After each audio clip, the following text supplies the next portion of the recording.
Hi everyone, a very good afternoon to all of you today.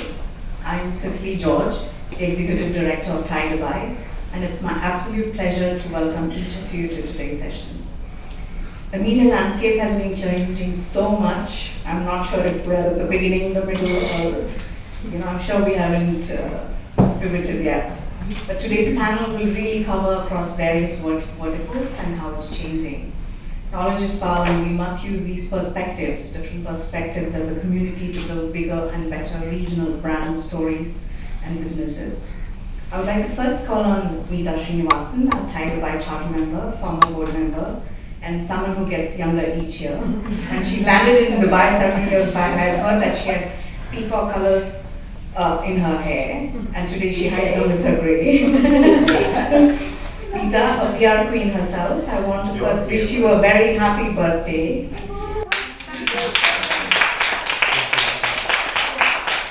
You always be joyful and colorful from the inside out.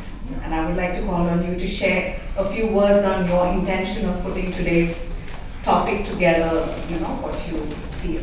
But the idea behind the whole panel was, as we grow as businesses, we are always looking for new ways to be able to tell our stories.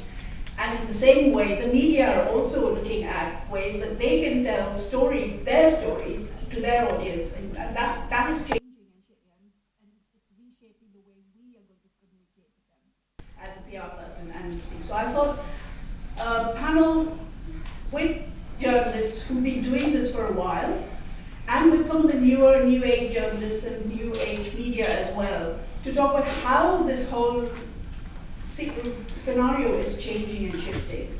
And what we as businesses and as entrepreneurs, how we can make sure that we can help them to help us, and also see where they're going. How are they going to make the work? How are they going to communicate their stories to us and how we see? So I tapped into my friends circle in the media, thank you guys for saying yes, to talk about having a discussion around this. So I'll just let Cicely talk about TiE for a bit, and then I'll introduce the moderator and he will introduce panelists. Thank you, Meeta. I can't wait for the panel and go discuss the various angles. Before we start the session, a few words of TiE Dubai, especially to the ones who haven't known about TiE Dubai. TiE is an organization that started as a conversation in Silicon Valley, and it fosters entrepreneurship. That's its main fundamental thing. It started as a conversation. Today it's in 63 cities, that is 63 chapters in 12 countries. So in TiE Dubai is the only Middle East chapter, and there's a lot of chapters in India, USA, Japan, Australia, etc. And how we function is mainly on 5 pillars: mentoring, networking, education, funding, and incubation. So we work through different programs for founders at various stages. So while TiE has a global reach, we are the Middle East chapter, and we get to focus on what the region needs. Some of our great programs which we run for all entrepreneurs across the MENA is really the one that we have is the mentorship program.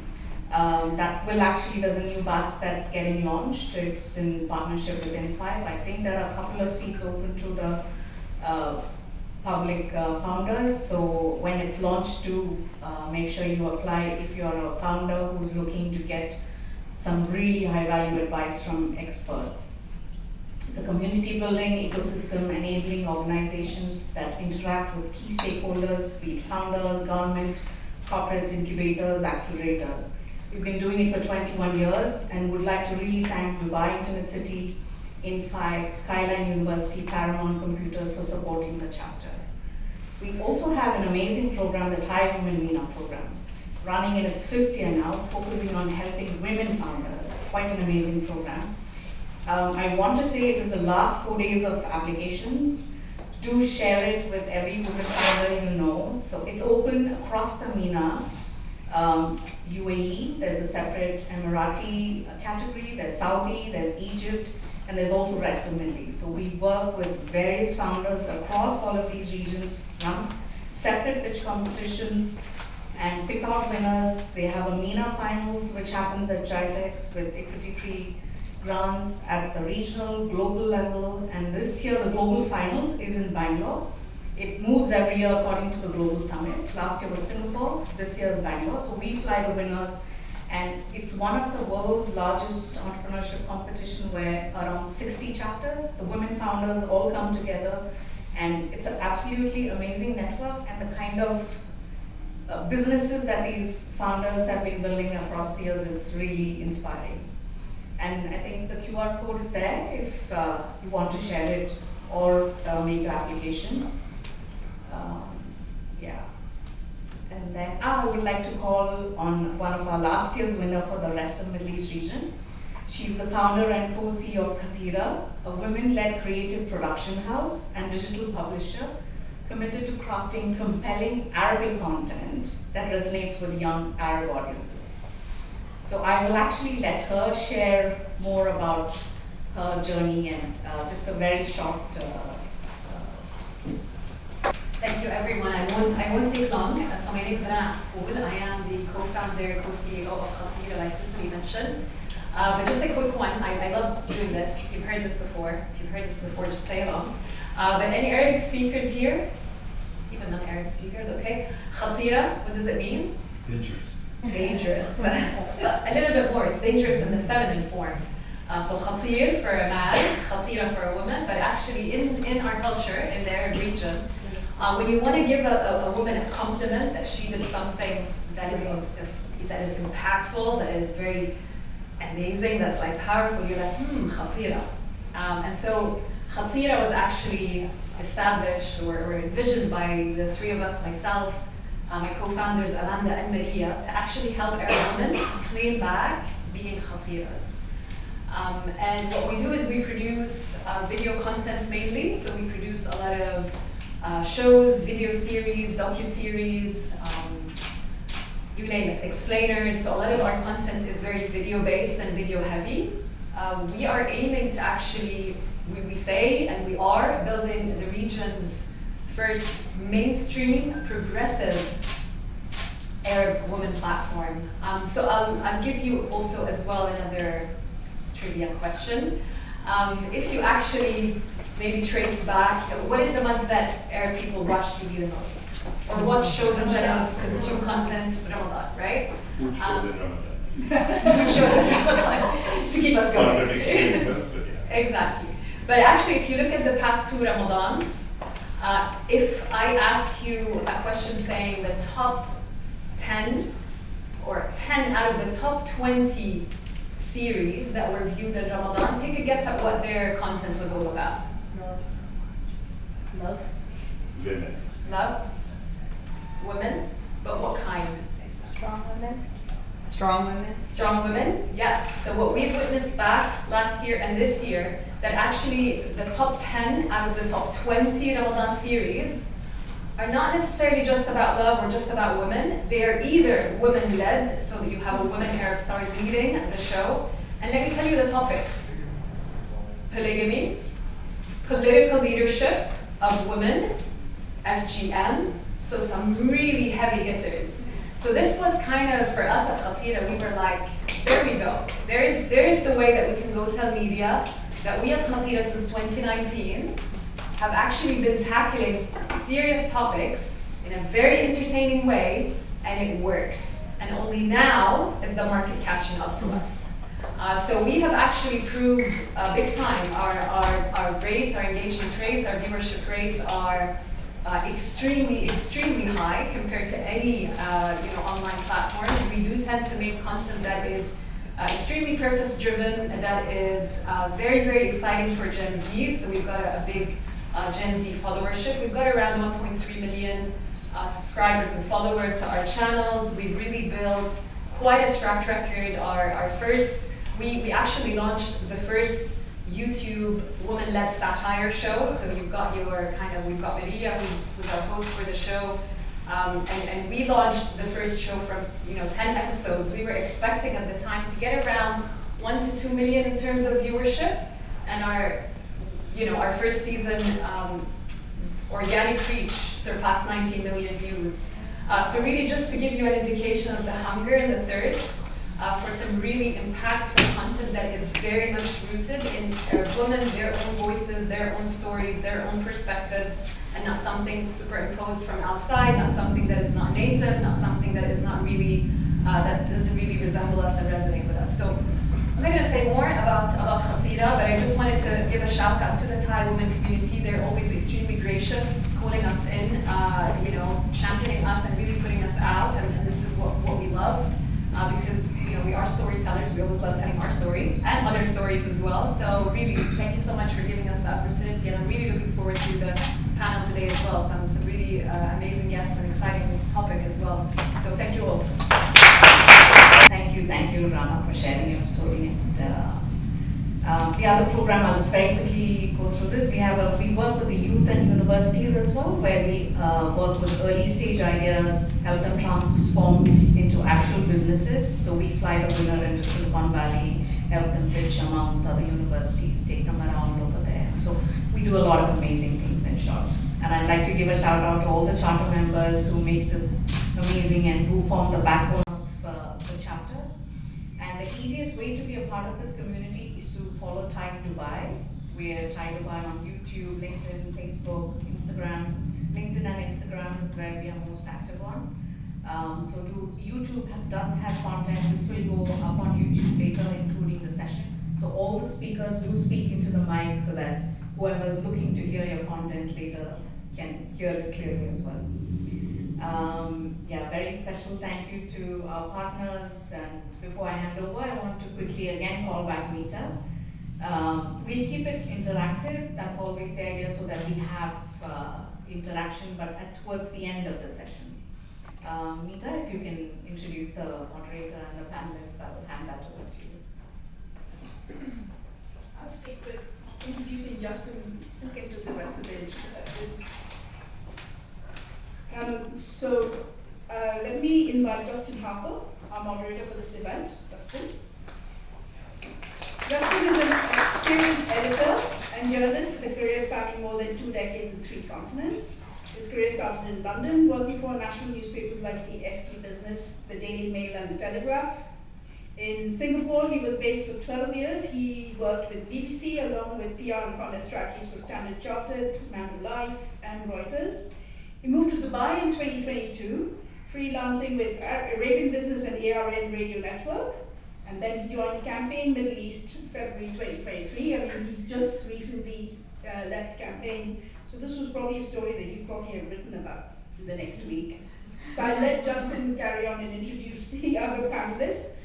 And I'm just looking forward to this. Yeah, it's a funny story actually. I shaved it off yesterday. Some people, it's like the summer solstice sort of marks the start of the summer. For me, it's when I shave off the beard. That's when it gets too hot to have a beard. So yeah, I had that as of yesterday, and it's gone now. So yeah.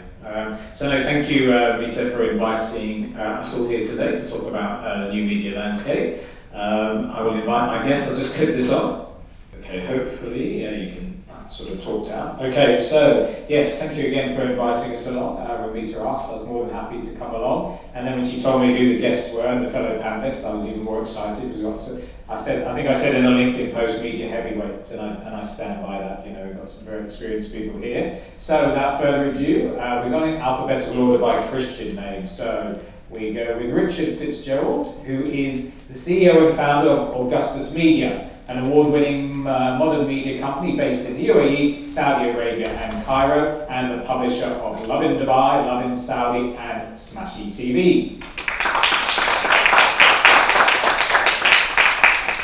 I edited down the bios to 3 lines, so I'll do the other 2 lines. Richard founded Augustus Media in 2015, which has now grown to over 80 employees with offices in Cairo, Riyadh and Dubai. The Lovin platform is present in 20 plus cities around the region, and Smashy streaming services include Smashy Sports, Smashy Business, Smashy Entertainment, and it is for the driven, dreamers and doers. So there you go. That's Richard. Next up, Rutger Vermick, who is the consulting editor of Images Retail ME. Welcome.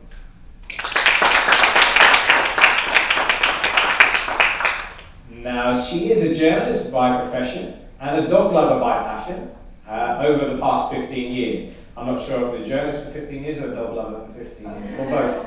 Since ever. Dog lover, born a dog lover, journalist for 15 years.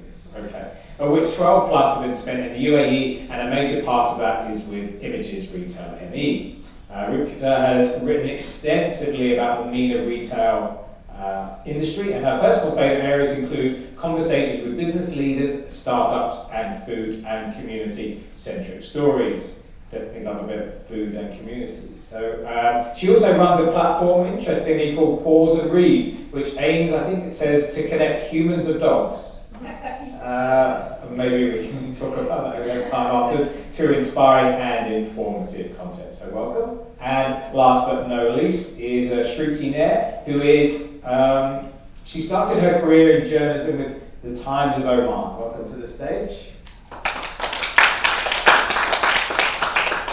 So she started her career with the Times of Oman and became a part of a 3-member team that started Times TV, the country's only online television platform. She moved to Dubai in 2018 to join Arabian Business, where she was the head of video content and launched 5 online shows for the brand, and won multiple awards for the online debate show Crossfire that she produced and hosted. And she'd probably do a better job than me if she was in the seat, but there you go. She is the executive editor of Images Retail ME and also the multimedia editor of AGBI, Arabian Gulf Business Insights, a business news publication, and she's in charge of all things video and audio. So as you can see, we've got 3 very esteemed professionals in the media space working across the topics we're going to be discussing, which are the new media landscape. Now we've got 45 minutes, I think, to discuss, plus more if we want. Okay. You shouldn't, we're journalists, we like talking, right? So maybe you'll regret that in 45 minutes time. But anyway, so we've broken it down into 3 topics. And basically the first part, we're going to talk about the challenges and opportunities in modern media. And the first one of those topics is going to be about fake news, which I know there's obviously a lot of concern about. And it's really how worried we should be about fake news and what needs to happen to tackle the current rise in fake news. So it's obviously a very emotive subject. Who would like to take us away? Fake news.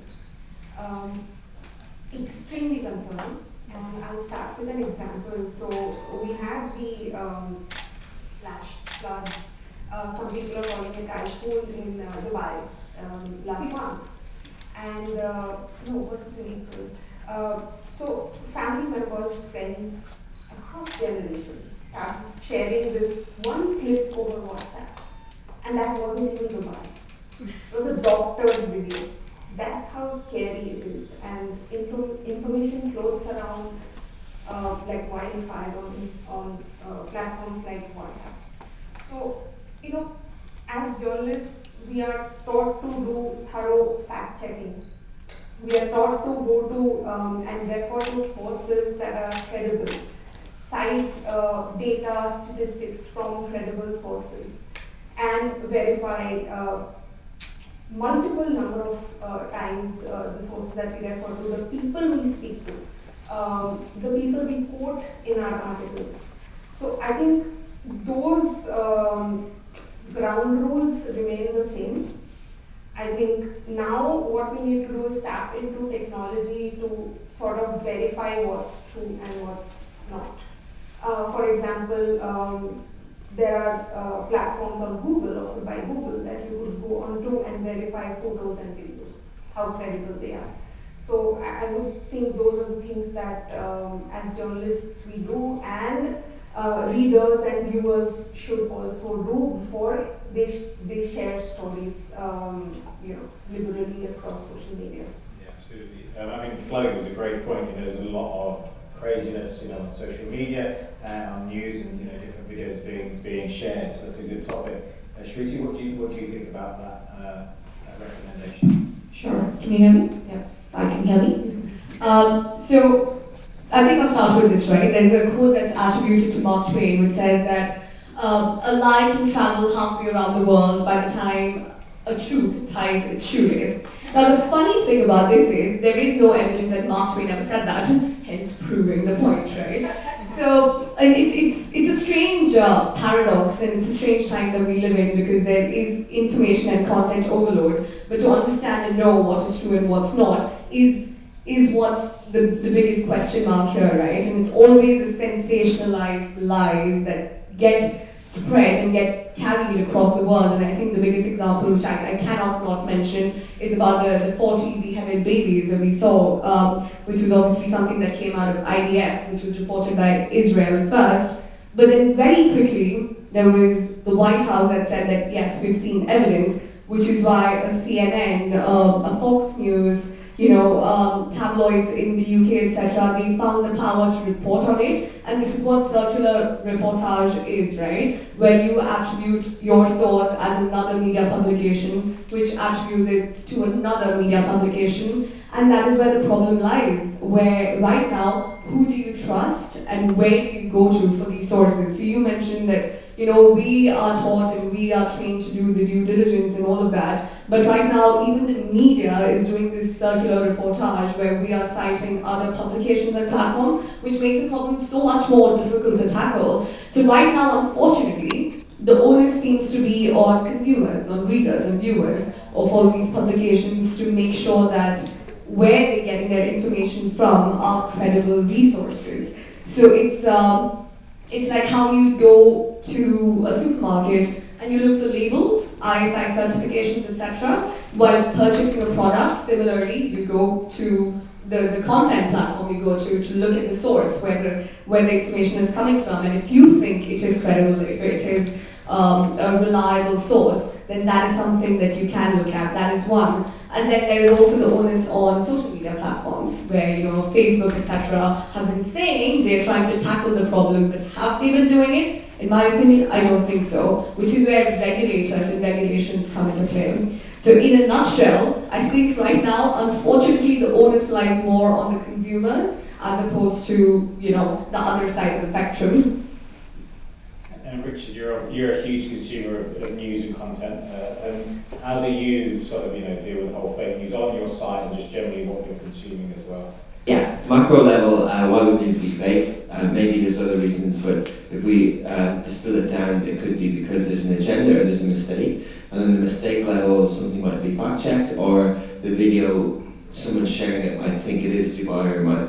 So, to understand that, but I think, brands don't advertise on news because they think it could be fake or it could be, things like that. So that's harming industry in one level. The credibility of news, like legacy media is suffering because people don't think it's as credible anymore. People are making mistakes with publishing on fast social platforms.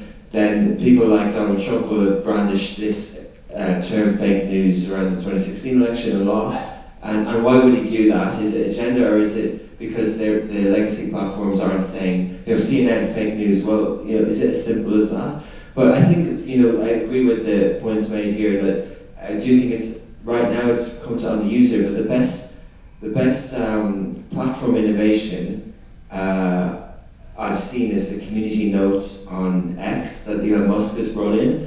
So it's a little bit like how Wikipedia is done, but I think it's excellent because if something's going viral, it just comes up as a community note. This video was actually 2019, and that's really helpful. And I think I like seeing that because those companies have 5, 10, 15, 20,000 engineers, they've got AI, and if they're taking responsibility on this stuff, it doesn't blame the journalists or the content creators, because fast publishing, we put systems in place, but we're hiring graduates, we're working with editors, and even with the best people, the speed of the internet, the demand to publish can come across as fake news. And just the other thing as well, like on Lovin Dubai, we've often been told afterwards that someone doesn't like a post, right? And we might be forced to remove it or if what or whatever. And that makes it look like that the post was wrong. But often the post isn't wrong, like the majority of the time the post isn't wrong. Sometimes there's examples of federal regulations being announced, publishing in it, and the responses not being favourable, therefore the regulations change because of the responses, and it wasn't issued in the first place. Do you know what I mean? So it really throws the publisher under the bus. And like there was an example recently. I was at the cinema the other evening, and a well-known influencer got engaged, and we published that he got engaged. And he published it on his platform, lots of other media published it, but he didn't want us to publish it, so he asked us to take it down. Not that it was wrong, he just literally didn't want us sharing his news, right? Nothing defamatory, nothing, you know, and then it's like, hey, I have this relationship with all of the publications that they check with me first, right? You know, imagine, right? So, so if we do take it down, then people will be like, oh, they must have said something wrong, welcome to Dubai again, they must have said something wrong. No, our young journalists just got bullied by these people, you know what I mean? And it's kind of like, I try and protect the journalists all the time. Like, there was another example where a well-known, how would I say it without saying it, a well-known app-type utility company was involved in a fire, right? And this was recent, and they issued a statement, and we published a statement. We were delighted that we got a statement, because we could talk about the fire officially, because they denied involvement. But then they issued another one and another one, and in the end, legal said, oh, it's not approved. You published the first one, not the third one. The PR department sent it to us, you know what I mean? But they tracked us so much that we had to remove it, but they actually issued a statement, you know? So it's really hard to get these things right, but yeah, that's why we're here to discuss it. Yeah.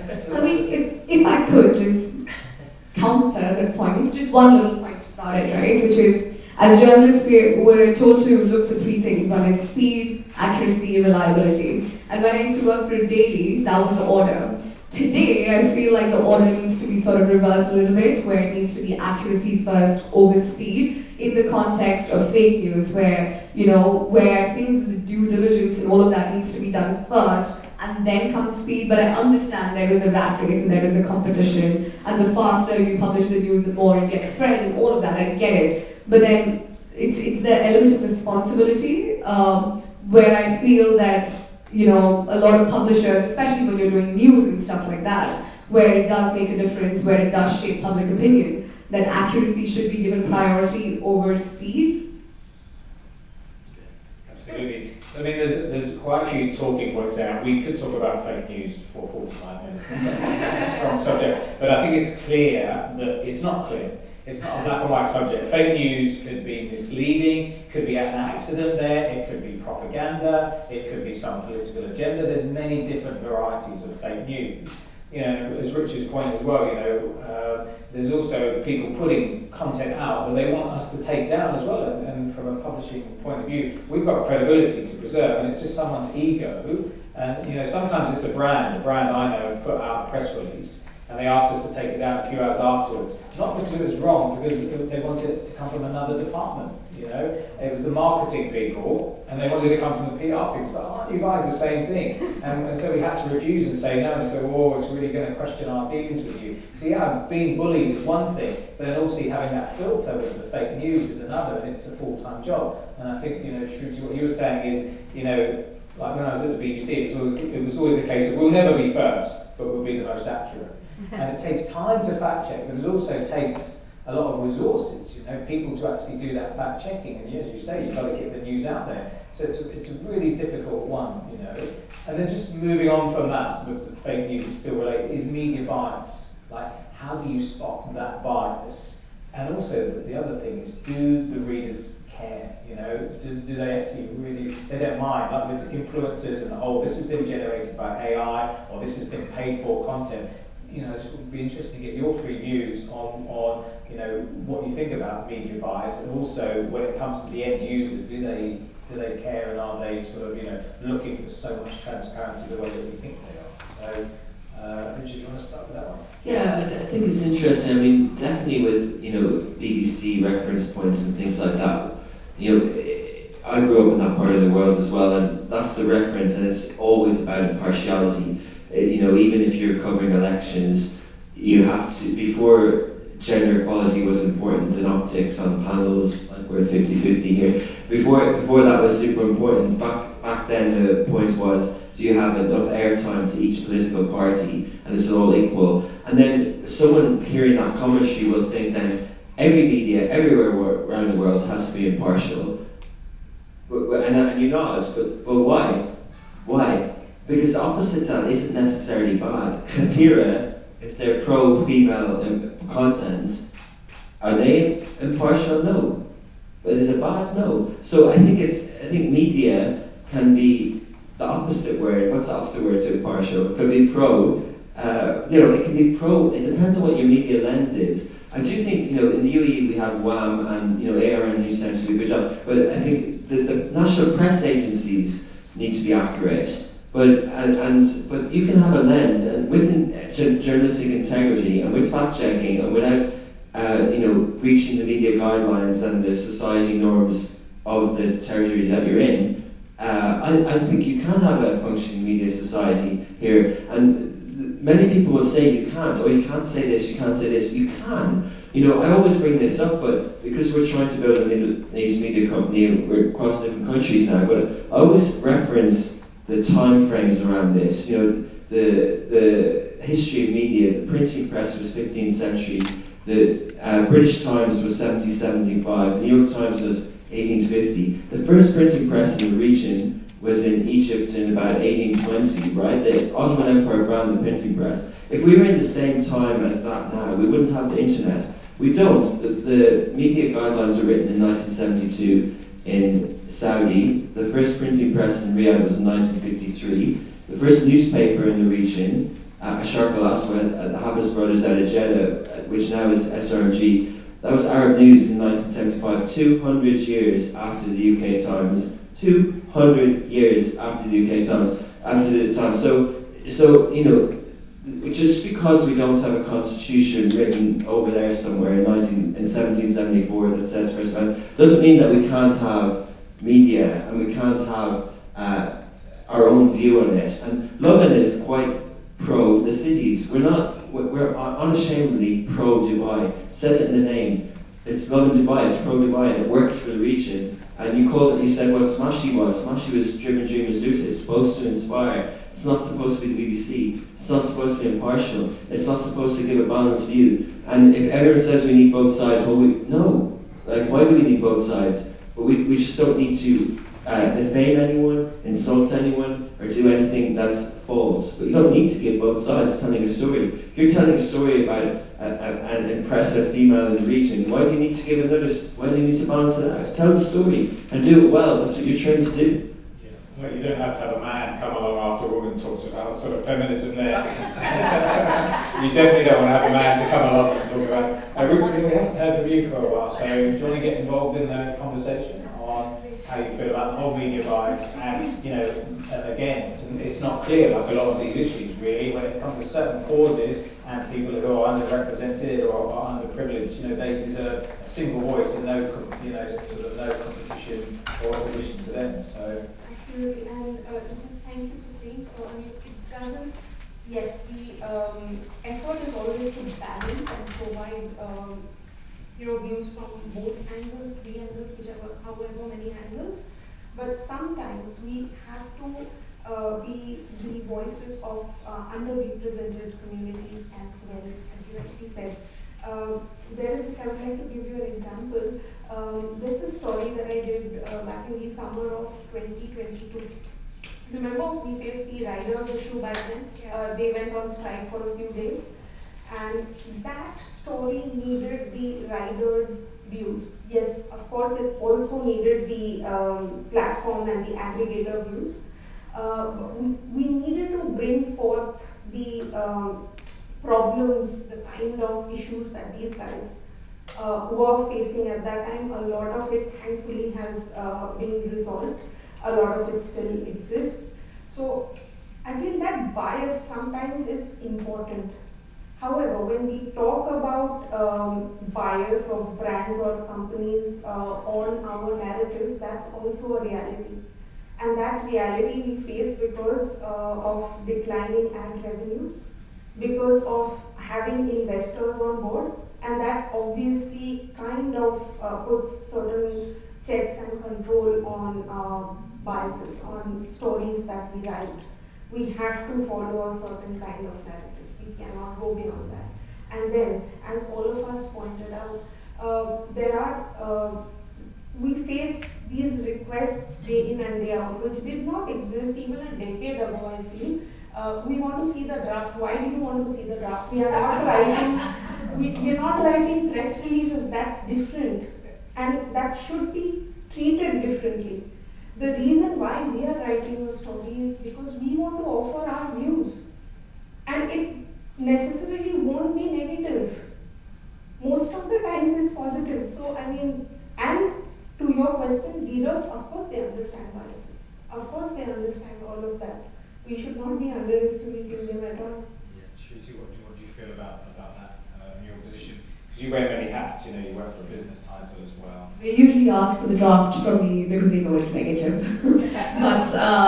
But no, yeah, I agree with the points that are made here about the regional journalism, right? You know, if it leads, it leads. It doesn't really have to be that way anymore. Where, especially, I work for a business news publication, where you don't really have to talk about scams and scandals all the time. It can be a source of inspiration. It can be about the positive stories, which is very, very underrepresented in the global media landscape. But this region, I feel, is rather better at doing that, at getting the right stories out and at getting the positive stories out, especially in business, where, you know, you're not really talking about, you know, human rights and trafficking and stuff like that, in what I do at least. So in that context, yes, but in a global context, I do believe that, you know, media bias does exist, and it's very difficult unless you actually compare it side by side to really understand it, because media bias is more subtle than fake news is. And you see that, you know, media bias can be on the basis of political ideologies, conservatives versus liberal, right versus left, etc. Or it can be on the basis of who owns the publication. It can be the millionaires and billionaires that will not be reported against ever, whoever owns it.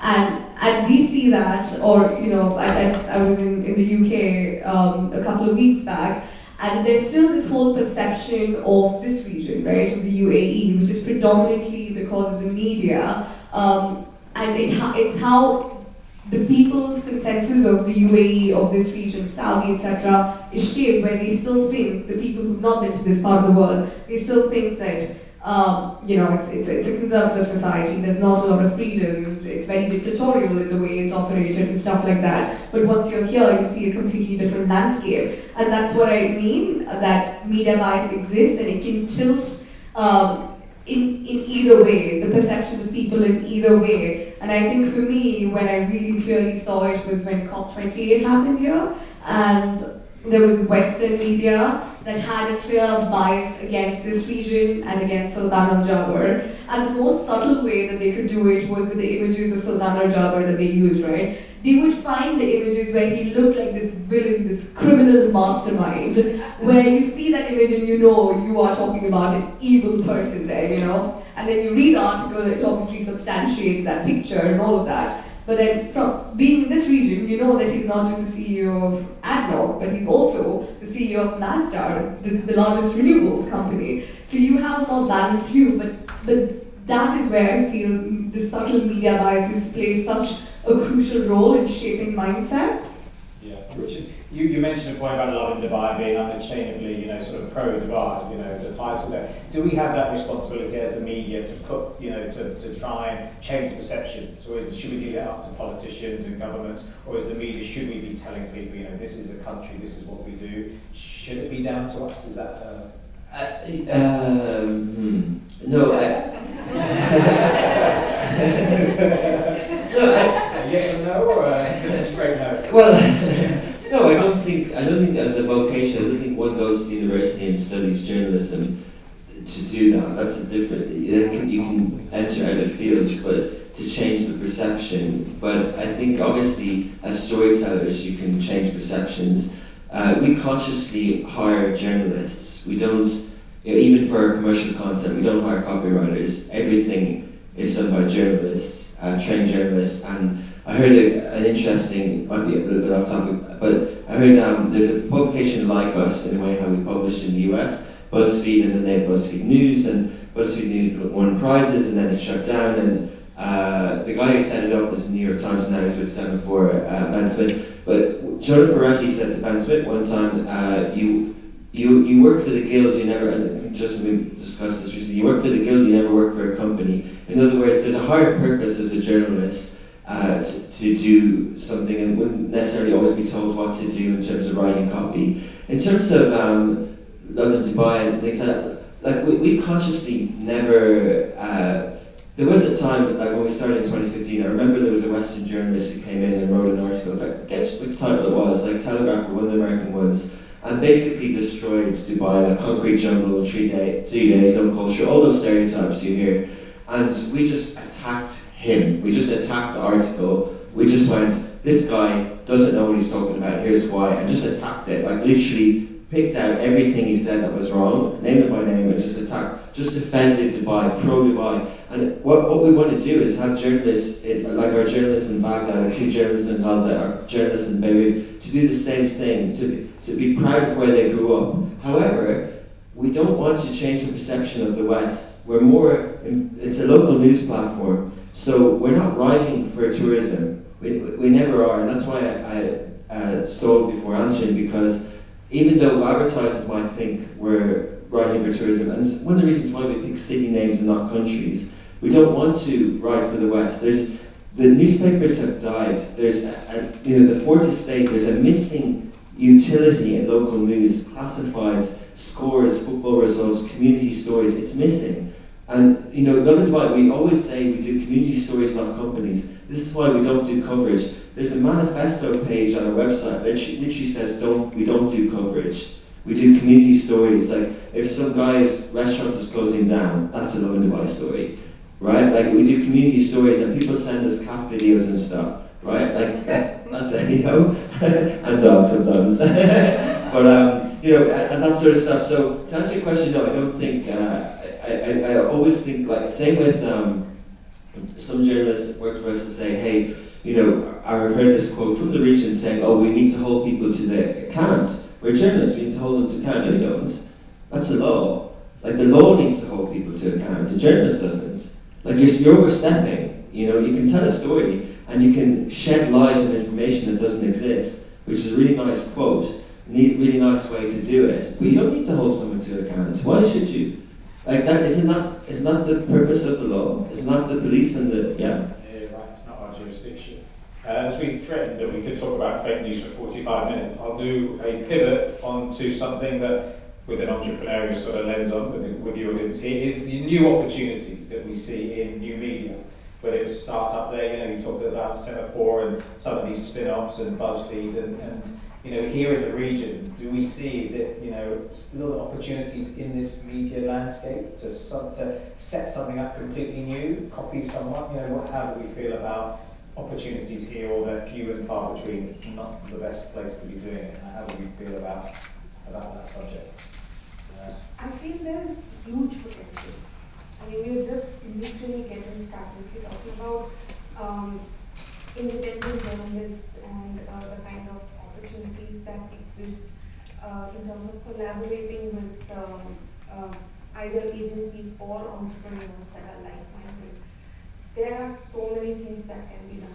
So, I mean, on Substack, there are independent journalists having their own newsletters, their own podcasts on some other platform.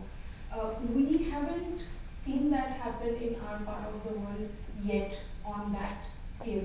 And my hope is to sort of get us all together and use our strengths to do something like that. So I feel as if when we talk about new opportunities, when we want to break away from the traditional, for lack of a better word, corporatized journalism or media agencies, I think we're just getting started. There's a lot that can be done. Shruti, just following on from that, newsletters, that's an interesting subject because we see a huge sort of boom there in newsletters and how people are consuming their news and getting it there. Do you think newsletters is a fad, or it's something that will see more and more people signing up and that's their first point of contact, rather than going to the website, they'll just read the daily newsletter? Yeah, definitely. I think newsletters still have strong ground in this part of the world over websites for sure. So I think it's this era of us having to go to where people are, and people are on their email inboxes, they are on social media. No one's really going to the website today, directly. You need to lead them into your website, and now, we've seen that different social media platforms are also sort of curbing it and limiting it. We saw the latest was LinkedIn, where they've sort of reduced the sizes of the posts that go up. It's not the full length anymore, it's smaller. And they've very openly said that they don't want people to leave LinkedIn as a platform and guide them to another website. They want to actively stop it. So yeah, in that context, I think newsletters are definitely here to stay, and they do have a better voice. So the AGBI newsletters are done by our editor-in-chief, who we were talking about earlier. He's this very old-school British journalist, 50 plus something, and he's got this very raw, rugged way of saying things, right? Really short, crisp sentences, but very funny, very sarcastic, and you get that whole sense and language in that newsletter body over what you get in our website, which is a 400-word news article. So I think, to understand the feel, language, essence, motive, all of that, you get that from the website, and I think, from the newsletter, and I think, newsletters definitely have much of an opportunity here. And Richard, you're a media entrepreneur, right? You've set up multiple media entities. Where would you say there are opportunities? Or maybe you don't want to tell anyone because you're just about to set it up yourself. You don't want to give the game away, but where would you say, you see growth or the sort of next exciting phase? Yeah, I think, firstly, yes, I agree with newsletter, Substack, and there are opportunities out there. Publishing has been democratized. The barriers to entry are almost zero. Even the media regulations and guideline in the UAE, we're all publishers now. The creator space is publishing, so publishing has been completely democratized, and much to the legacy media and the profession, it struggles because of advertising not going, but actually it's also to do with the fact that anyone can do the job now, and AI as well. So on that level, yes, it's a huge opportunity, but it's becoming harder and harder to get cut through a noise and generate revenue. I think you also have to understand where the mediums are. We're talking about media as in the content, the substance, the stories, the publishing, but where are people consuming it? We touched on newsletters, which is kind of, I like the phrase primary engaged media. You opt in, you don't have to click, it's delivered to you, it's personalized, it's in your inbox, there's nothing intrusive there. And I love how newsletters have gone away from clicking to an article, and they're providing, and this smart brevity, this Axios terminology of need to know more, why does this matter? I love that evolution of newsletters, and I think that sort of style, Substack, Beehive, these Ghosts, these other platforms have introduced. And then there's obviously podcasts. I was talking with a gentleman earlier about podcasts and the revenue opportunity around those. We think vertical video is huge. If someone like Blink set up a vertical video only app and platform a year and a half ago, and they've grown enormously, pan-hour media, it's impressive. Not revenue-wise, but audience-wise, quite impressive. So that's the third thing. The fourth thing is streaming. So barrier to entry is higher on streaming, but streaming is where the intention is. The numbers on streaming keep going up. Free ad-supported streaming services, subscription, music, up. And then the fifth area of medium is dominating digital is messaging apps, Telegram, that bottom left-hand corner of your WhatsApp chat, like the channels there are really exploding and the engagement's working. And if Mark Zuckerberg, as he's very focused on, and they are on growth hacking, that's going to grow, that's going to be a real publishing base. So you have to kind of think of, people used to say form before function. You have to think of also the lens, like who's your audience? Is it a location? Is it a topic like business, or is it industry like retail, or is it an issue that society has now that it didn't before, like gender equality or things like this? Can that be your thing? Can ethnicity be your thing? Horizontals and verticals, right? Like, is it We stick on a horizontal, so we do everything under Dubai, but we never do Love and Food, Love and Sports. We're strict. It's Love and Dubai. So those are decisions that you have to make. But yeah, if you get that right, then you have to worry about the money side of things.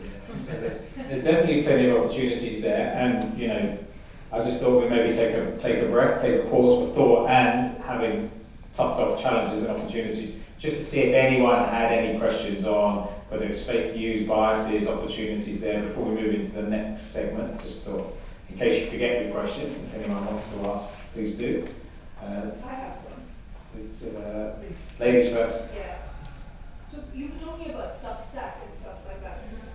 These platforms are available to everybody all around. There are a lot of these independent bloggers that used to do blogging before. They're all on Substack now. So do you think that the media, serious journalists and media want to go on to that for to tap into a new audience? That's already happening. We do see a lot of media people, mainstream journalists, independent journalists using these mediums. Again, in this part of the world, I think we haven't caught on to the trend. There could be various reasons for that. But yeah, I mean, in other parts of the world, I see this has a very huge trend, and a lot of not-for-profit platforms are developing their membership models, and they are disseminating incredibly good stories through these platforms. Did I answer your question? The founders of Substack, the pitch that they did to all the New York Times journalists 2-3 years ago was, you're going to make more money if you come to us, because it's subscription based, and the 1% does make more money, but the rest don't, and they like unions, they like their salaries, so most of them went back. So Substack is growing, but Substack doesn't work for public publishers. We've tried it.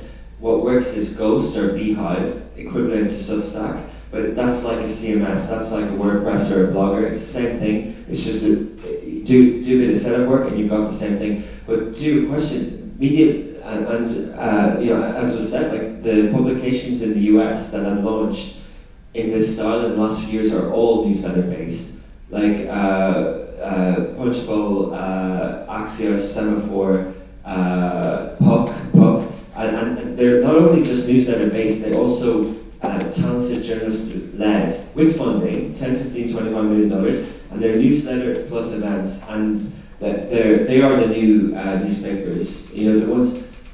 Washington Post has a gossipy type issue going on at the moment with an English new CEO, but the problem is, even though they're owned by Jeff Bezos, they lost $75 million last year.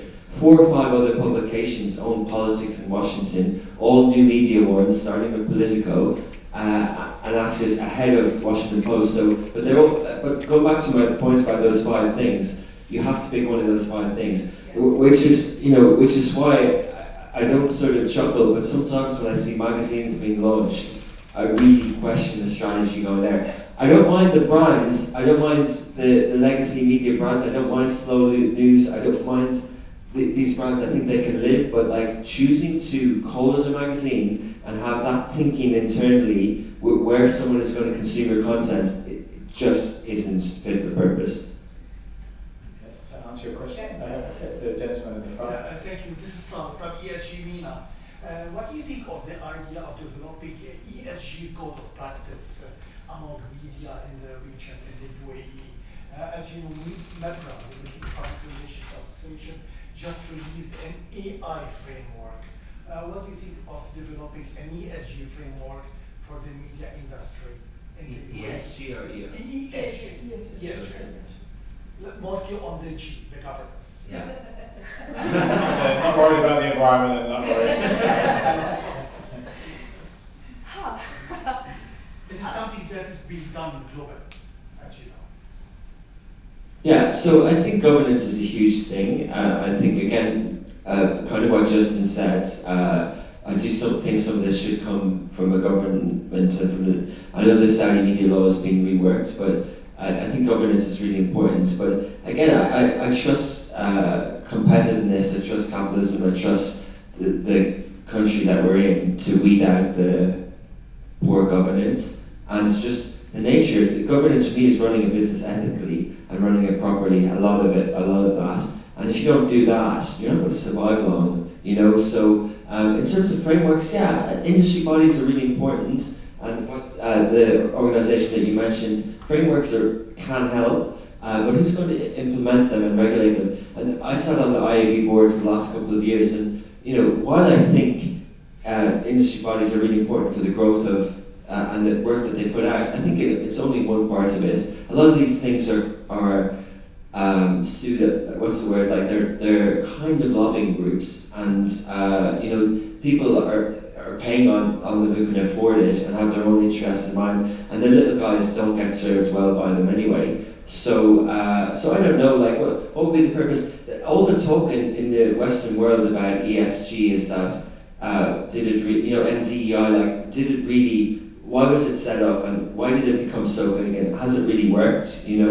I think some of these things are basic fundamentals of good ethics and good business. But yeah, there's probably more to be done on governance, I think is what you're getting at. Maybe I'm too naive.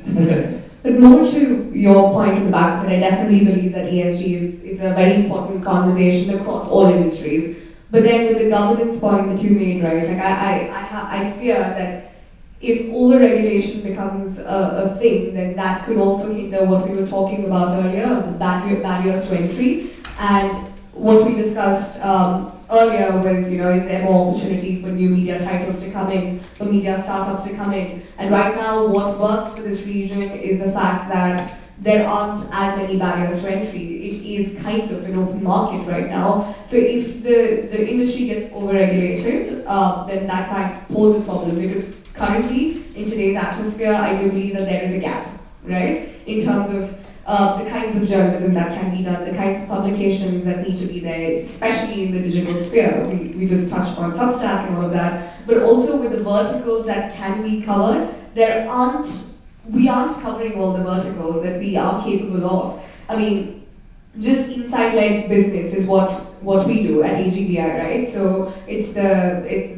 slow business news, where we're not really covering breaking news or anything like that. But there was a clear gap in the market because these publications existed in the past, but then a lot of them don't anymore. A lot of them have shifted paths today. So yeah, that can be monetary, right? Like money-led, because a lot of people are chasing the ad revenue, which is why they couldn't go down the route that they initially started off in. Or B, we saw a lot of publications going behind a paywall, right? And when that initially happened, I was very excited by the prospect of them being independent of advertiser revenue. But then over the time, what happened was then they started chasing eyeballs, and then they started going towards the clickbait route.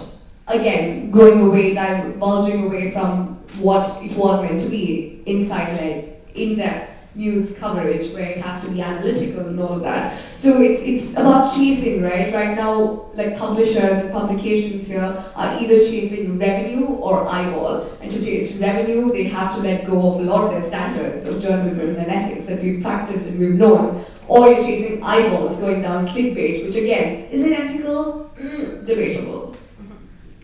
I know I divulged massively, but hopefully that answers your question. But as you see the whole ESG around investing, people are now questioning, people have gained consistent with ESG. A company just tries to tick a few boxes to be ESG, but it might well be investing in arms or tobacco or something, but on another side it's doing sustainability. And it's the same issue we have with the media. If it's a box to be ticked through regulation, it can be ticked, but you can still just carry on doing what you're doing. That's the beauty of capitalism, I guess. But yeah, thank you for your questions anyway. And the next segment, I think, also is quite interesting. We're going to talk about authentic and engaging content and the role of influence and user-generated content, which I think we've touched upon already there, but obviously it's a huge growth. So, Rukava, I think you were keen to talk about how you craft authentic and engaging content.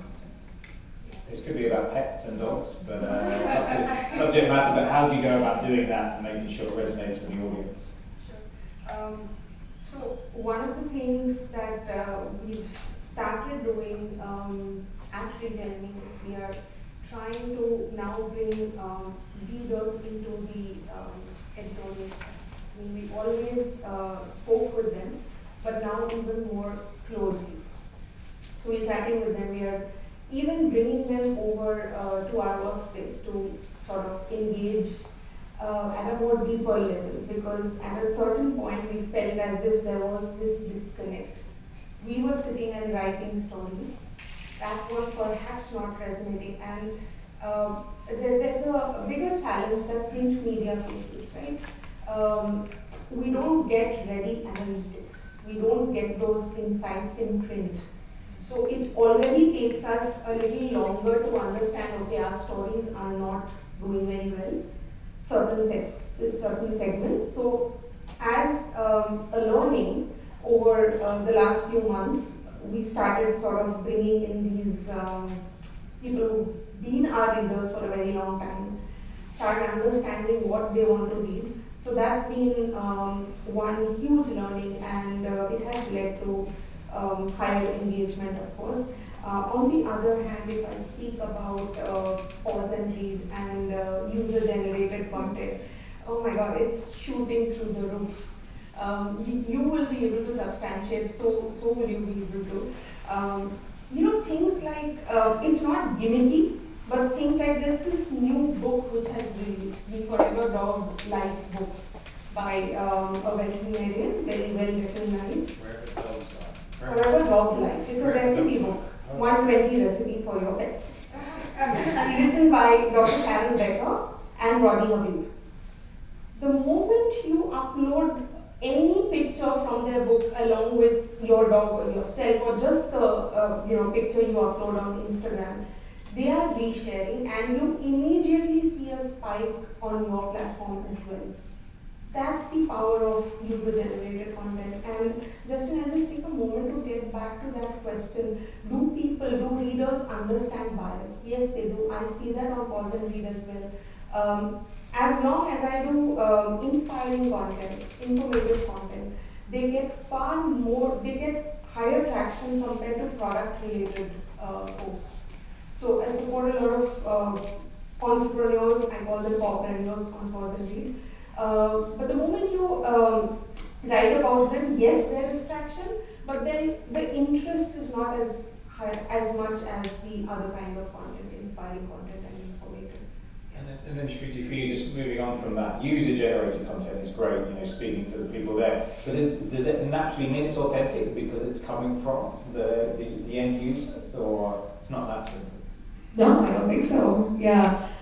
User-generated content is a whole conversation, because I'm a little iffy about how I feel about it. Because if you're talking about UGCs in the way it was originally meant to be done, I don't think user-generated content can be used or can be viewed as journalistic content, because again, as journalists, you go through the training, the programs, the education, the qualifications, all of it to be able to do content the way you do it, right?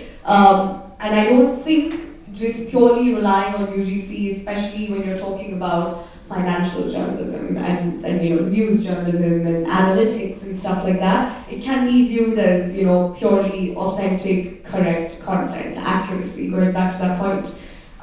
But again, I think for content to be authentic, I think there are a few things that are very important. One is you need to know who your audience is, and then you also need to know who you are. What is it that you are trying to convey? What is your vision, mission? What are your statements and all of that? So for AGBI, to give you an example, we are meant to be, or we want to be this sophisticated platform that caters to MENA investors, the business community, C-suites, etc., which reflects on our content, i.e. the body of everything we do, and also our layout, also design, everything, right? So all of our content, it's got the whole color schemes that we follow, nothing's haphazard, nothing is random. There's a whole production team that sits out of our London office that makes sure that it looks and feels the way it does. We use the right language, so we don't really believe in jargons and all of that, but it has to have that certain level of sophistication, because that's what we're trying to be. So this reflects in the video content that we do as well. We've got our templates, we've got everything that we follow in terms of the color schemes and stuff like that. That is one aspect of it, where your essence has to be reflected in all of the content you do. And then the second part of it is, this is AGBI. When I used to work for Times of Oman, which is a daily publication, we had the same things, right? We had the templates, we had the look and feel and all of that, like any publication does. But I remember there was this one time when there was a fire that broke out somewhere, and I was on the road. I was asked to go cover it, and I filmed it on my phone. I came back, I gave the footage to our editors, and I said, all right, top and tail it, use the logos, the templates, and all of that. And my boss then, he came up to me, he's like, you don't have much information, do you? It's a fire. You can see it's a fire by the corniche. There's nothing to say there, so just upload it. And I thought that was a cardinal sin, to just let a video go up there. This is again back in 2015, right? So I thought, oh my God, how are you allowed to do this? And then we posted it, and then that video ended up doing much better than a lot of our other well-produced videos. And no one in the comments, and it was a very engaged platform, and no one in the comments questioned the production value of it, which is when you realize when the content, especially the visual content of it, is strong enough, you don't really need the rest of it. However, on the flip side of it, we've interviewed certain celebrities, and somebody's asked like a very basic vox poppy question about, oh, how do you feel about Dubai? And they've given a very basic answer. That doesn't do well. But if it is well produced with the lighting and it's podcast style and stuff like that, that does better. So here the context would be urgent versus laid back or in-depth or analytical. So if it's urgent, you don't really need all of the elements that you would in a visual piece, or even a news story. For example, if the Eid holidays are announced, for example, right? You have a quick template. You don't have to go into, when it started, when the holidays originated. You don't need the background information. It is the holidays. It comes every year. You know what to say about it. And those, the quick lines are more than enough. So I would say that's the second part of authenticity of the content. And the third part is, which is more anecdotal from personal experience, when in doubt, leave it out, especially when you're on camera. Because then, if you are talking about something that you are not an expert on, you don't know much about it, people will catch on, and then they will tear you to shreds. And you don't want that to happen. As a 20-year-old, I went live on camera for the first time, and I spoke about things that I didn't know a lot about, and I thought that's where my career was ending. Thankfully, a few years later, I'm still here. But honestly, I think as a journalist and also as somebody in the public sphere, when in doubt, just leave it out. And that again, it just helps with your authenticity and content that is credible. Thank you. Richard, anything you want to add to that conversation with engaging content, authentic, and user-generated content? You want to tackle one, the other, both, or none at all? Yeah, I think just add a little bit there. I think engaging content, I just love engaging content in every form, like love consuming media in every form and things like that. And I think that it's very rewarding when you get engagement through your stories to analytics or whatever. But just on the user-generated piece, I think it's, I spoke earlier about media being democratized. I think I tried to describe it as we're swimming against two tides or two currents, and if you swim against a current, it's harder. You're not going with the current, so you're going against it. So the media industry itself is against the platforms, which are algorithms. If you put out a good story, it might not be seen. And then the second thing is creators. Creators are publishers, right? So what's the role of this and us and journalists and media companies anymore? Are you going to survive? Can you keep moving forward or not? And I think you need to understand that those are the currents, right? And you either go somewhere else, such as play off the platform or whatever, and stay to somewhere else, and there are other places, or you go with the platforms, so you understand the platforms, and you go with the creators. And on the UGC part, over the years we've had a lot of run-ins with mostly journalists, but mainly people who post content, and we repurpose their tweets and stuff like that. And they're like, hey, you should have asked. And I'm like, cool, can you just bring that up with the thousands of employees who work on the terms of service of these platforms that says that we don't need to ask, that you actually, oh, but it's ethical. Cool, I'm tight on resources. I don't have time, right? So, but basically, like, the thing about the internet is once you publish it, it's public. Even Reddit, right? It's public. And we get, but the point is, like, you know, what is UGC and what isn't? If you go out to that fire and you interview someone on the street, is that original or is it, but they're talking. Did they sign something? But like, but is it their content or is it yours? But they said it, right? So what's UGC? What's yours and what's theirs, right? And then my point on that is, if we all have phones and we all have publishing, right? And the Instagram feed is full of noise, and say a story happens, say the floods happen or whatever, then the role of media is to make sense of all those videos, make sense of all those tweets. And if you can make a text overlay video or a newsletter, an article or a podcast, and you can have gone through 30 different tweets, and you can curate it and put it into something in whichever of those 5 mediums I said before, then I think you have value.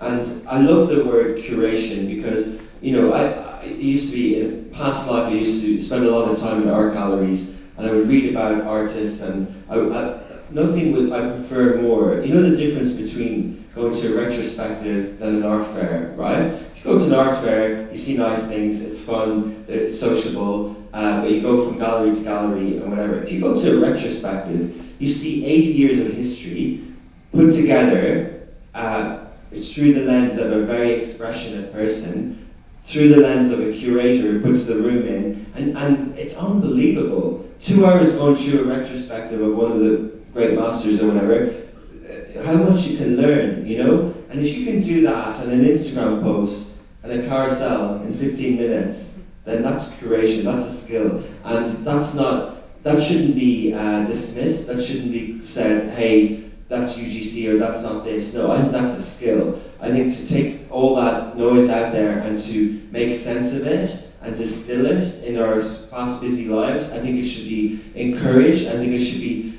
taught more in universities because that's what media is today. And if we're saying it isn't, we're not being true to ourselves. Yeah. When influencers stopped wanting to be called influencers, right, and they want to be called content creators.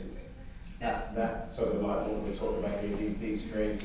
And so that mixes up with the UGC as well. They, you know, as in they're coming up with their own sort of, you know, take on things. And so is it now more the social media? You mentioned the noise, all that noise out there, all our feeds. It's now up to us to filter out a lot of that content and decide what we think is probably the most relevant or the best. Do you think that's where we see a lot of, you know, our time going now?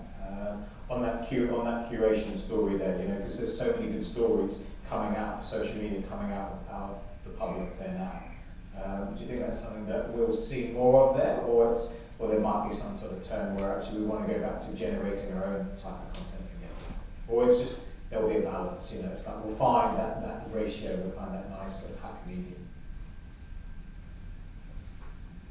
I think it depends on every publication's business model, right? So I'd imagine that Lovin Dubai does use a lot of content from the community because it is about loving the community and it's all about the positive news coming from the community. If it's another sort of business model which is more like ours and what we do, we don't quite rely on a lot of information coming out of the public, although we do go back to our community to gather and understand what they want, what they like to talk about, and get a sense of it. And which is where probably the analytics of things comes into play, where you're trying to understand what is it that they're demanding essentially. But do we rely on them for content and information? I don't think so. Yeah, I just think that the terminology is interesting. You know, influencers, people might have. I think terminology in general in the internet is interesting, and I don't think we need to repurpose. I wish there was a better term for new media. I wish we had, because TV, radio, and print was very clear, and you can say digital, but I wish there was a better term for us because I think we could get more ad dollars and people could invest in this thing. I wish it was called like media tech, or I don't know. I wish there was a catchphrase, but we don't have one. We have new media, modern media, but what's that? Like at least influencers have a thing. It's called influencers. The creator word was actually a YouTube terminology. They were the ones that were kind of figuring out their thing. By 2014, they started that, and then Instagram and Meta ran with it. individuals might say they prefer to be called creators, but in terms of the industry, it was dictated over there.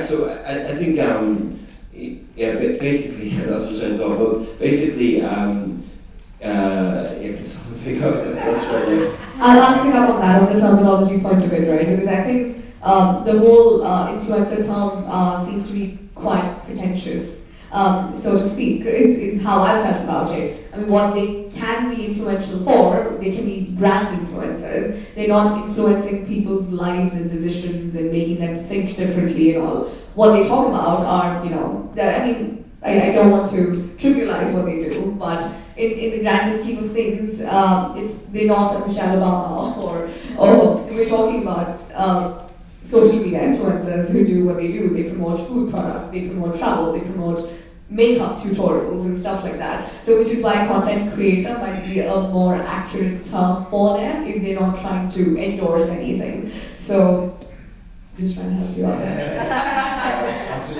I'm just conscious of time now. There's another probably potentially big topic that I want to discuss, which is AI. And the sort of double-edged sword here is how AI will change our profession, the media profession, and looking at the public and disclosing what is AI generated from social media and from media as well. So it's really the first part is how well, obviously it's happening already, but how will we continue to see the impact of AI in the world of journalism? So we would like to kick things off.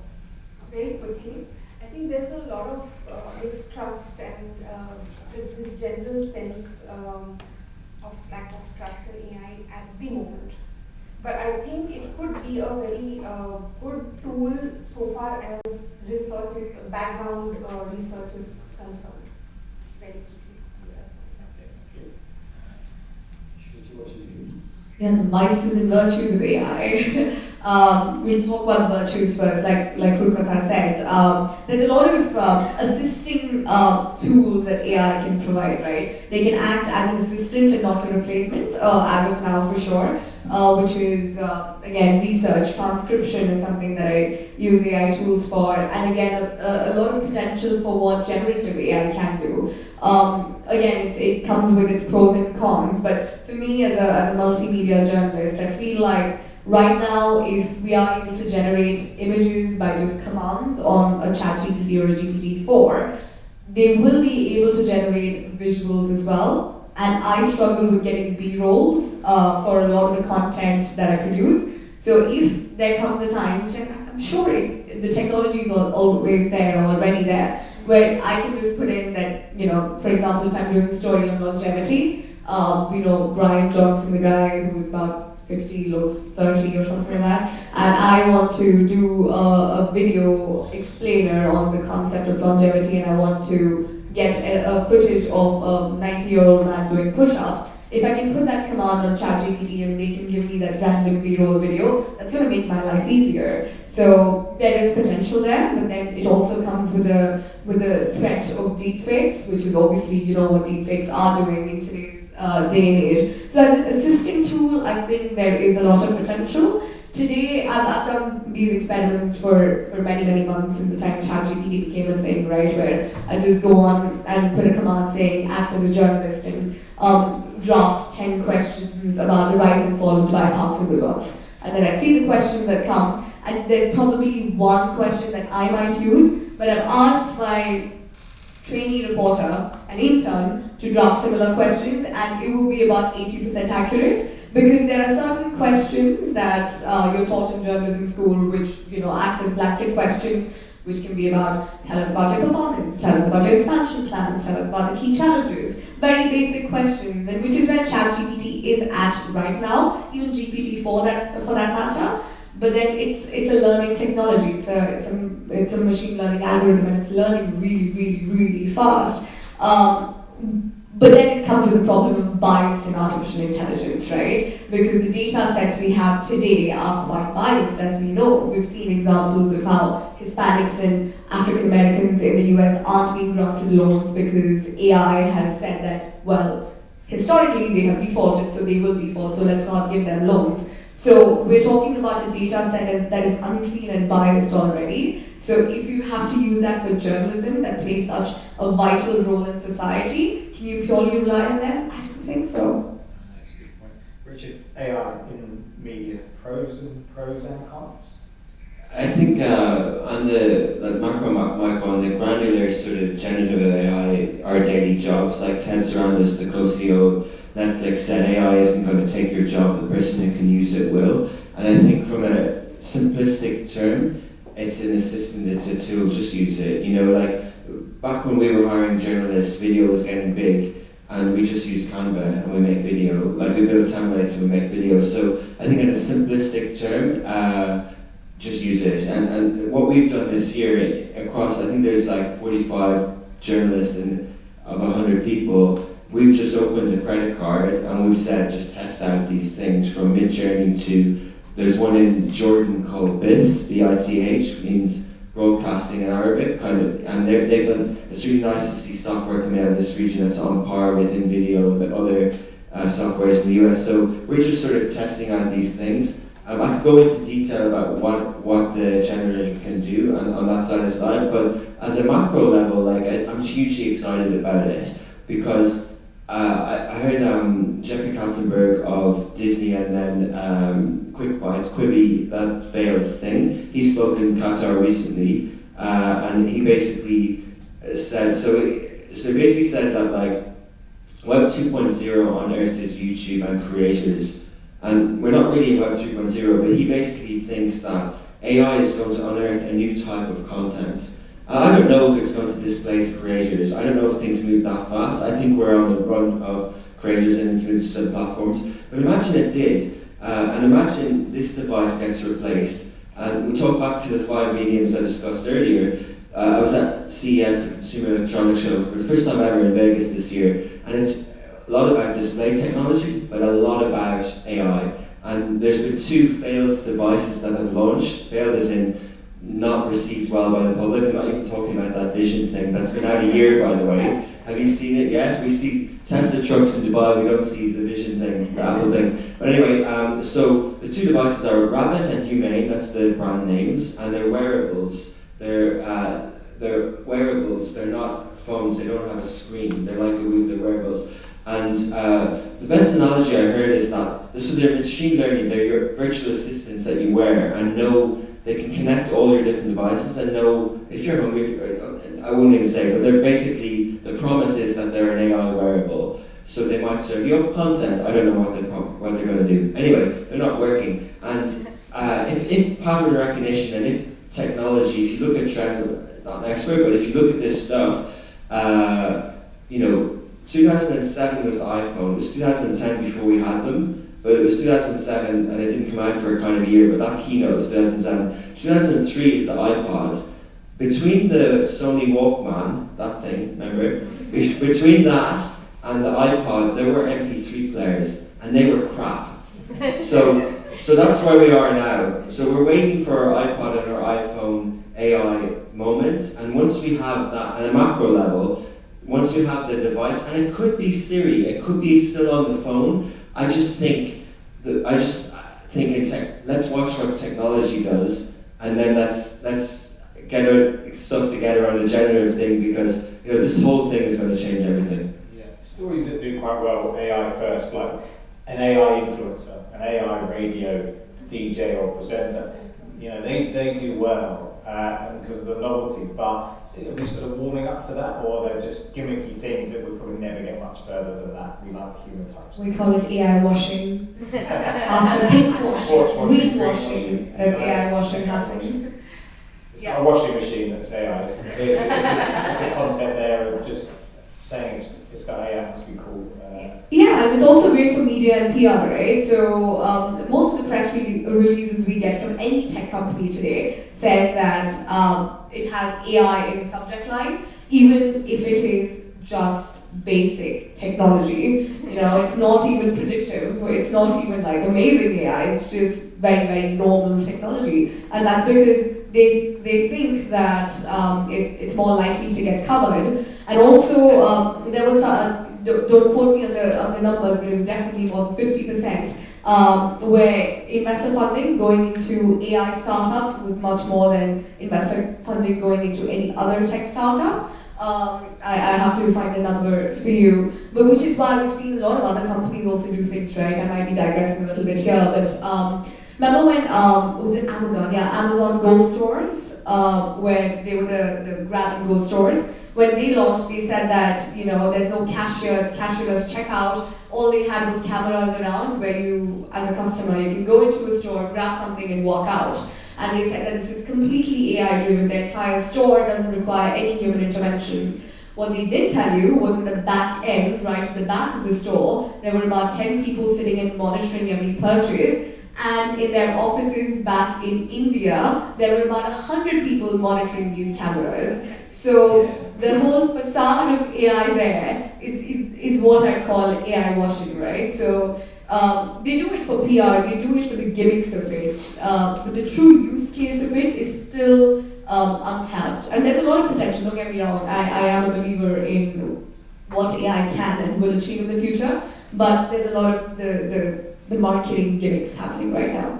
And Richard, loving the rise of AI in the title was the market. Do you think that's fortuitous that will come, come full circle? Well, give that to Dubai, don't give that to us. I think they're the ones who are pushing like Museum of the Future and AI initiatives. There was an AI retreat recently, and they're really pushing the AI, which is great to see. Like we see investments in hardware and software and initiatives. So yeah, I think innovation often follows where the money and where the investment goes. So I think we're in for a ride in AI, and let's see where it goes. But yeah, just to echo Shruti's point about that example on Amazon, what I said about it won't take your job, the person will. So there are still people doing that. There's still people looking at the cameras. There's still someone who designed the story. It's just different. On our Smashy Sports streaming service, we have AI cameras in 16 courts across the UAE, the basketball teams, futsal, volleyball, and handball. We have no beat truck, we have no cameraman or person, we have no crew there, and we stream because someone's invented AI to stitch together 4 lenses to know where the ball and the players are and where the referee is. And that technology's been around for about 5 years, and that's not going away. But we still need just as many people to make Smashy Sports a streaming service and content and operate it. It's just the skills have changed, But yeah, I'm fascinated by it. And simple things like, the things that I can't see, I don't know what's going to happen, but the things like generative AI, making videos faster, doing production, we really think that we can stream 11 games at once across the UAE, and people say, who are your competitors? It's not actually Amazon or DAZN or Netflix. It's Sharjah TV, Dubai Sports. It's those ones. And so to the point of people in the vocation, and a gentleman can't find him now, but he told me earlier he works in AI sales and software. He used to sell to banks technology. I think that's what you kind of need to do. You need to go with the current on this level. Yeah.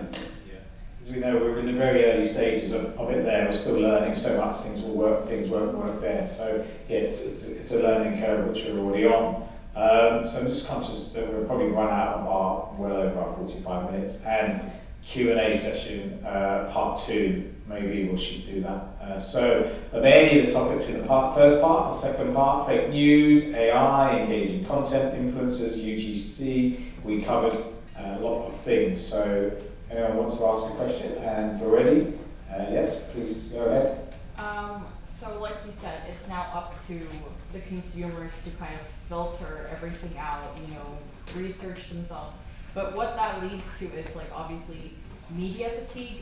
So my question is there even space now to do these deep dives, long form content, or is it just now everything has to be short and that's what it takes to be engaging? There definitely is a lot of space for long form content, and the fact that podcasts are doing well is a testament to that, right? And this is a conversation that we've had in Newsroom, that I've had with all of my previous companies as well. If we had to condense our content into 1-minute pieces, 30-second pieces.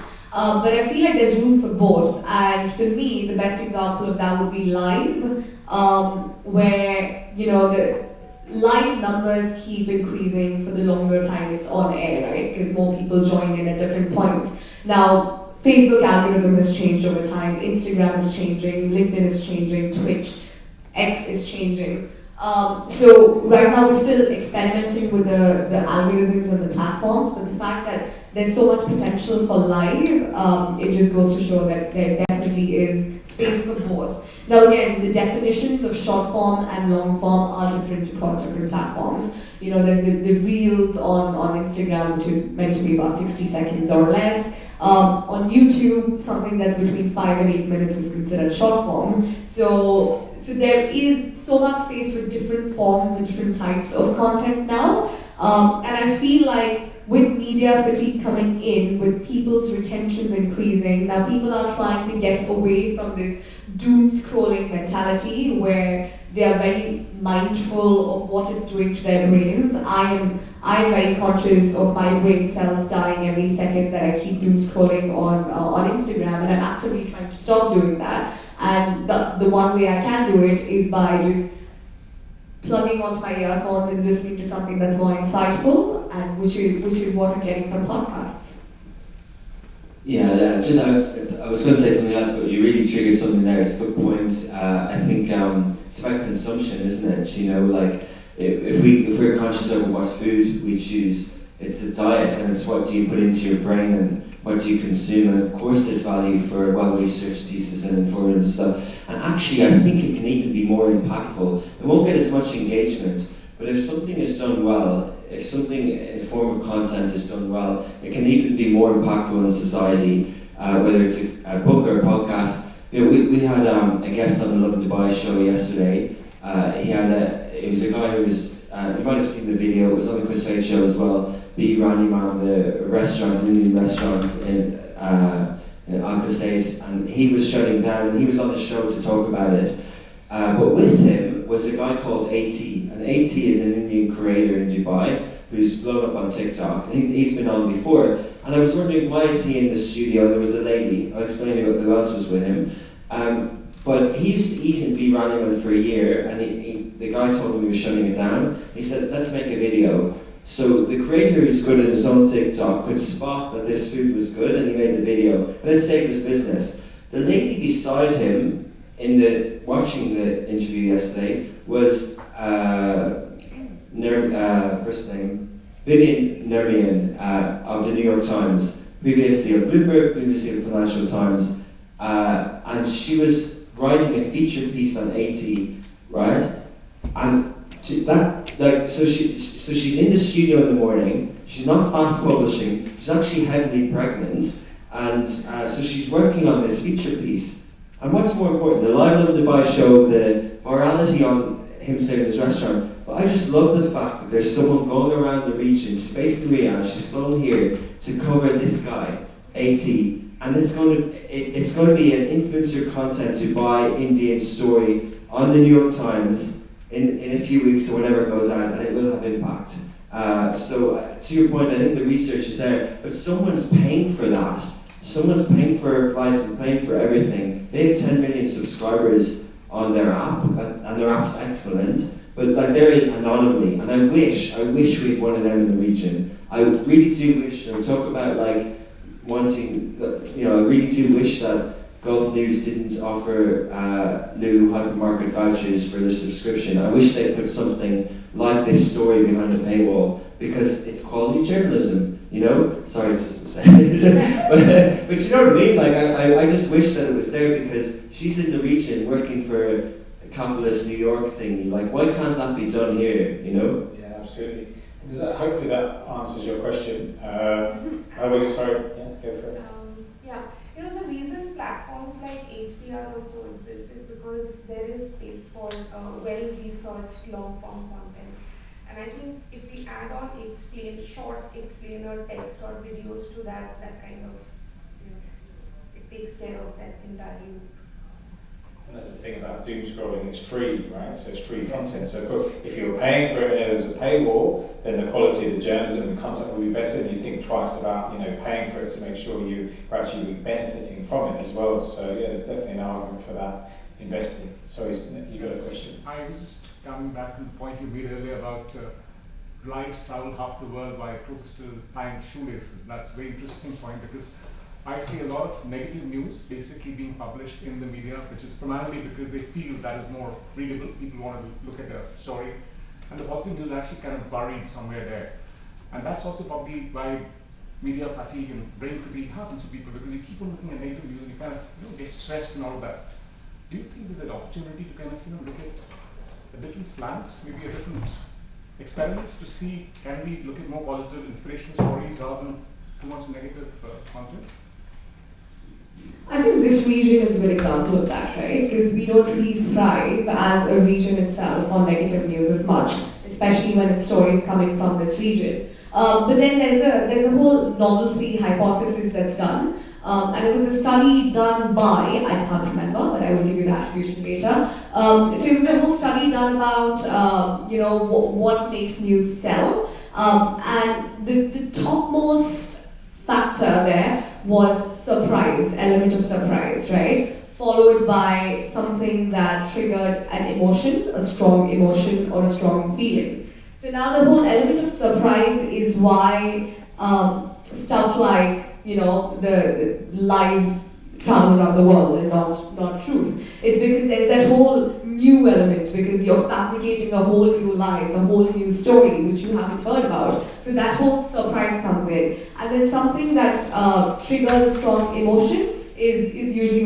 when you speak about like conspiracy theories that's far from what people believe in, or something that is very, very triggering, right? And that's why people say, going back to the first conversation we had about fake news, if there's something, a piece of information that makes you feel a very, very strong sentiment, especially a negative sentiment like anger, that is when you need to go and do your fact checks, double check and all of that. But coming back to your question, I think in this region we do thrive on, I don't want to call it promotional stories, but celebratory stories. Especially, the three of us sitting on this panel, Love in Dubai is about love in the city, Retail Middle East is about engaging with the retail community, and I used to work for Retail Middle East at one point, so I know that what we would want to do is bring to the fore all of these retailers that are doing amazing work, which is why they have the awards that they have events that celebrates and brings the community together, but it was about providing the right information so that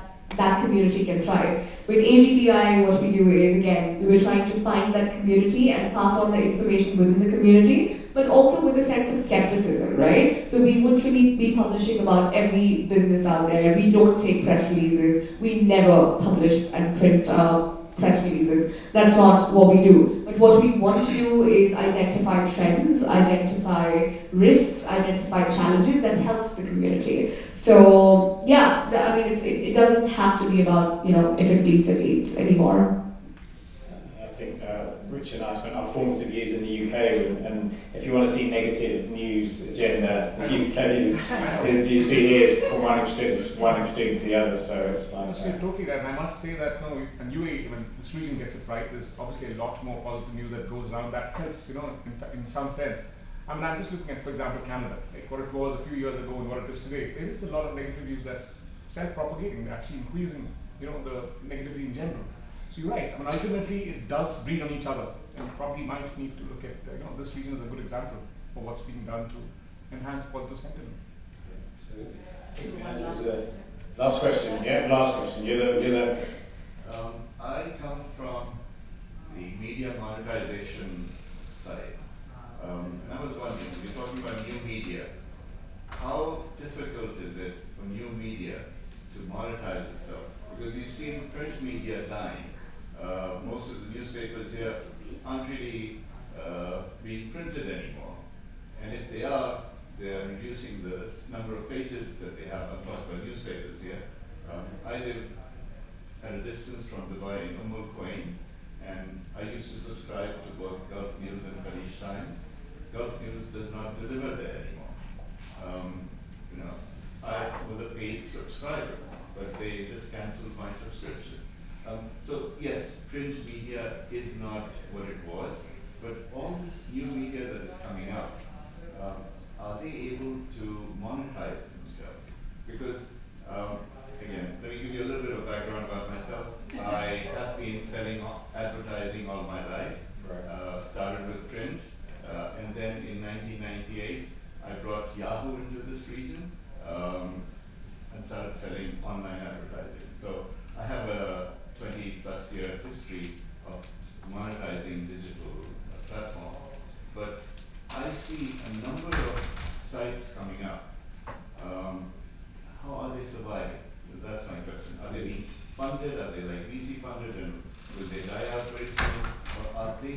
able to monetize themselves. Influencers that we were talking about, yes, they have been able to monetize themselves because the word influencer has taken on, like was mentioned, they've got a little space for themselves. They've got a niche, and people are willing to pay. But new media, they haven't really been able to create that space for themselves. That's a good question. So Yeah. so really, how does new media monetize itself when old media is sort of on the way? I think we managed to do it. Like we managed to do it, and how we did it is we created rate cards and we delivered what we said we were going to. So we borrowed what clients are spending on influencers, and we did it in that way. And but we didn't rely on the other things. Like there was a time where we used to chase page views, and now we don't. So we gave up on it. So we basically don't go for page views because we know the banner ads on the websites won't give us enough money. So we publish where people want on social, and we publish where brands want on social, and we let them pay for it, and we call it sponsored and stuff like that. It was the original BuzzFeed model, native advertising in the feed, that branded content unit, and it worked because it was local, and if you're a restaurant or if you're someone like that, going back to that analogy of the two currents, right? If you need to advertise, you either pay an influencer or you boost a post on Facebook or whatever, or even Google. And if you boost the post, you're most likely going to get lower funnel numbers that look good, but actually you won't get anything else because it's a fixed unit. It might say event tonight or price of a flight. But if you ask Facebook or anyone, can I do some creative work here? They'll say, yeah, they won't be able to tell you anything. Because you need to work with a creative agency or you need to work with an influencer or whatever. And what Lovin Dubai comes in is our hosts go down to the venue with the mic and we make a reel for you, right? So I think it's a simple little solution, but we're rigid, we're disciplined, and we say what we deliver, and we try and replicate that across the region. And the same with new media formats. If you're really good at a newsletter or a podcast, and you really have an audience, then you can sell a host read, but you need to educate the market, your customer or the whole market, the CPM of that host read, and you need to show value on it. And the same with a newsletter. You need to design the newsletter, and you need to have sponsored by, and you need a native segment in the middle of the newsletter, and you need to also price it. And people who say that they can't do that, it's like saying, I'm going to make a restaurant, nice chairs, nice furniture, menu, chef. By the way, I'm not going to bother with a menu because no one's going to pay for the food, so I'm not going to bother with it. You know what I mean? Like, that's literally how I think of it. Like, I really think that we need to stop blaming the world and the industry, and we need to actually price things on value and deliver that value. And it can be events, it can be merch, it can be purpose-driven things like collaborations on shows and things like that, but I think that's really important. So I'll give you an example for when I was in Arabian Business, which is a magazine. They had a physical magazine, the digital website, video arm, and an ITV Media Group had its own influencer vertical, right? So I felt like when I used to do their video, because I was doing video for Arabian Business as well as the other B2B titles, I felt like I was in this no man's land, and I'll tell you why. Because in this region, at least back in 2019, which is when I was there, I felt like there was an aspect of novelty where people, okay, let me call it vanity, where people loved seeing their images on the cover of magazines, right? So despite the fact that the websites did better, despite the fact that the numbers could be authenticated, despite the fact that the videos were performing really, really well, the fact that people wanted to see their images in the physical copy was still driving the advertising revenue there. And it was something that was a very old school mentality, but that's where the marketing budgets and monies were coming from, right? Because it was not really the marketeers, it was the CEOs of companies, the chairman of company. And our cohort was that sort of, the 50s age group of people who are owners of the big fat conglomerates and stuff like that. So that was one. And then there was another pie of this marketing budget going towards influencers, because that was this exciting new thing. And then we were in the middle. There's this whole digital cohort in this company that had magazines, digital, and influencers.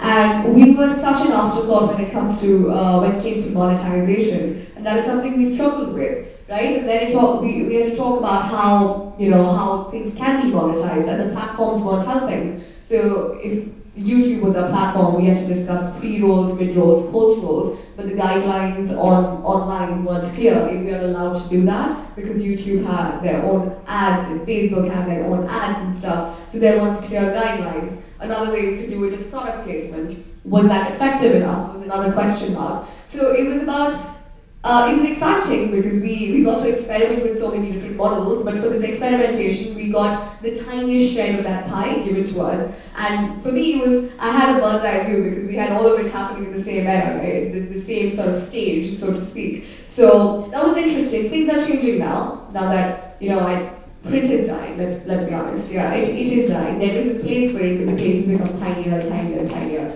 and it might vanish later in the next few years. You don't agree, do you? I'm going to give the last word to Rukita to talk to us about pause and read. Can it be monetized? Yes, it's a short answer, but if I may add on what we've been doing at VPN Middle East as well. So we've really gone back to the past and we've taken a look at our reader base. People who have stayed with us for the past 12, 13, 14 years. And we've created super segments for them, content that they really want to read. That has worked. The second thing is creating networking platforms, knowledge-oriented networking platforms. Super, it has worked out very well for the platform, for the publication. And there's a lot of opportunity to get in different kind of content. So a lot of multimedia content as well as creating reports and so on from that. And what we have interestingly learned is, yes, look at analytics, look at impressions and so on. But what we have learned is stay with,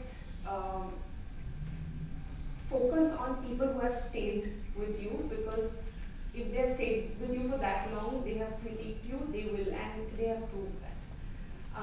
Now that's the retail Middle East part. About pause and read.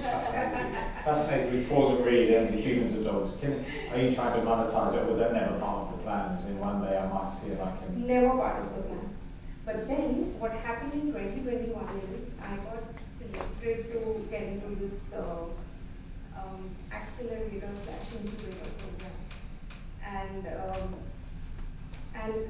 And there, the lady who runs it, Nita Sumar, she started telling me that this is something that can be monetized. You should think of monetizing because for the longevity of the brand, there's a lot of promise because people are looking for fun content, people are looking for podcasts, people are looking for reports that are curated along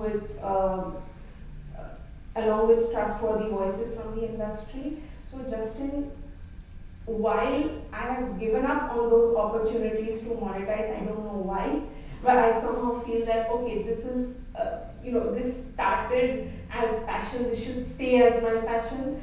So I should not be, I don't know what is this mentality, but then I have been offered money for the videos, the short podcast, informative podcasts that I do with veterinarians and nutritionists and so on, yeah. So that you can make money, and it's our three panelists here have. So I just wanted to say thanks to Richard, Rukita and Shruti for joining me on the panel, and hopefully you've learned something and you can go off and stop doom scrolling and think of all the countless other things you can be doing online. So thanks again. Thank you.